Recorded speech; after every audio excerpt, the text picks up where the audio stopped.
গৌড়ীয় বাংলা ব্যাকরণ রচনা করেছেন কে? রাজা রামমোহন রায়। বজ্রবলিতে কোন কবি পদাবলী রচনা করেন?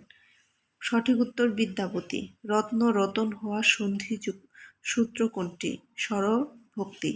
লাল সালু উপন্যাসের রচয়িতা কাল কোনটি? 1948। টপ্পা কি? এক ধরনের গান।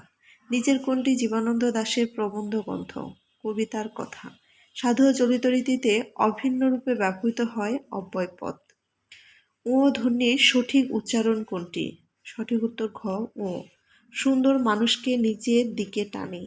বাক্যটিতে সুন্দর শব্দটি কোন পদ? বিশেষ্য পদ। মৌলিক শব্দ কোনটি? মৌলিক শব্দ হচ্ছে কালো।